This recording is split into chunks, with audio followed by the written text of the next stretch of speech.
इतिहास में कुछ दिन ऐसे होते हैं जो सिर्फ तारीख बनकर नहीं रह जाते, वो एक जख्म बन जाते हैं। आज हम बात करेंगे भारतीय इतिहास के एक ऐसे ही काले दिन की, जिसने ब्रिटिश साम्राज्य की नींव हिलाकर रख दी और भारत की आज़ादी की लड़ाई का रुख हमेशा हमेशा के लिए बदल दिया। ये तस्वीर है अमृतसर के जलियांवाला बाग की। तारीख थी 13 अप्रैल 1919। बैसाखी का दिन था। एक ऐसा दिन जो जश्न का होता है, खुशियों का होता है। पर उस दिन यहाँ खुशियों की जगह मौत का तांडव हुआ। तो आज हम क्या क्या जानने वाले हैं। सबसे पहले हम देखेंगे कि उस दिन आखिर हुआ क्या था। फिर ये समझने की कोशिश करेंगे कि एक शांत भीड़ पर गोलियां चलाने की नौबत ही क्यों आई। इसके बाद जानेंगे कि इस हत्याकांड पर पूरे देश का क्या रिएक्शन था। और आखिर में ये समझेंगे कि कैसे ये एक घटना आज़ादी की लड़ाई का सबसे बड़ा टर्निंग पॉइंट बन गई। तो चलिए उस दिन की कहानी को शुरू से जानते हैं। क्या हुआ था 13 अप्रैल 1919 को? जैसा मैंने कहा, बैसाखी का दिन था। अमृतसर के जलियांवाला बाग में हजारों लोग जमा थे। इनमें बच्चे, बूढ़े, औरतें सब शामिल थे। और ये सब लोग वहाँ किसी लड़ाई के लिए नहीं, बल्कि एक शांतिपूर्ण सभा के लिए इकट्ठा हुए थे। लेकिन सबसे बड़ा सवाल तो यही है ना कि आखिर ये लोग वहां जमा ही क्यों हुए थे, और ऐसी क्या बात हो गई कि एक शांतिपूर्ण प्रदर्शन इतिहास के सबसे बड़े नरसंहारों में से एक बन गया। चलिए इसके पीछे की वजहों को समझते हैं। और इसकी सारी जड़ थी ये कानून, रॉलेट एक्ट। इसे काला कानून भी कहा जाता था। अब सोचिए, एक ऐसा कानून जो अंग्रेजी हुकूमत को ये ताकत दे दे कि वो किसी भी भारतीय को सिर्फ शक के आधार पर बिना कोई मुकदमा चलाए जेल में डाल सकती है।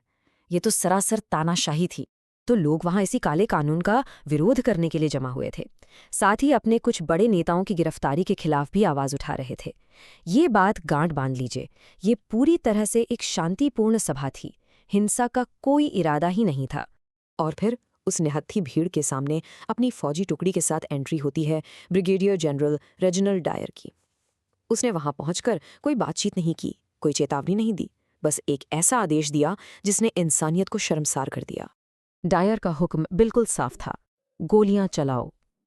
उसने अपने सैनिकों को हुक्म दिया कि वो उस भीड़ पर, जिसमें औरतें और बच्चे भी थे, बिना कोई वार्निंग दिए गोलियां बरसाना शुरू कर दें। इसका सिर्फ एक ही मकसद था, हिंदुस्तानियों के दिल में खौफ पैदा करना। और जो बात इसे और भी ज्यादा भयानक बना देती है वो ये थी कि डायर ने बाग से बाहर निकलने का जो एक ही पतला सा रास्ता था उससे भी बंद करवा दिया था। मतलब लोग पूरी तरह से एक पिंजरे में कैद हो चुके थे। भागने का कोई रास्ता ही नहीं था।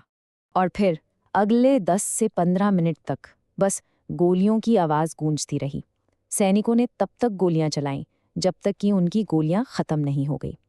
सोचिए, 10-15 मिनट तक लगातार मौत बरसती रही। इसका नतीजा दिल दहला देने वाला था। ब्रिटिश सरकार ने तो आंकड़े बहुत कम बताए, लेकिन सच तो ये है कि 1000 से ज्यादा बेगुनाह लोग मारे गए और 1200 से ज्यादा लोग घायल हुए। अब जाहिर है, इस हैवानियत की खबर जैसे ही पूरे देश में फैली, गुस्से की एक लहर दौड़ गई। हर तरफ बस गुस्सा था, आक्रोश था। तो चलिए देखते हैं कि इस बर्बरता के बाद क्या हुआ।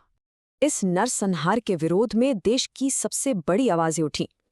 गुरुदेव रविंद्रनाथ टैगोर ने तो अंग्रेजों की दी हुई नाइटहुड की उपाधि ही लौटा दी, और महात्मा गांधी, जो अब तक ब्रिटिश न्याय में थोड़ा बहुत यकीन रखते थे, उन्होंने भी इसके खिलाफ एक देशव्यापी सत्याग्रह का ऐलान कर दिया।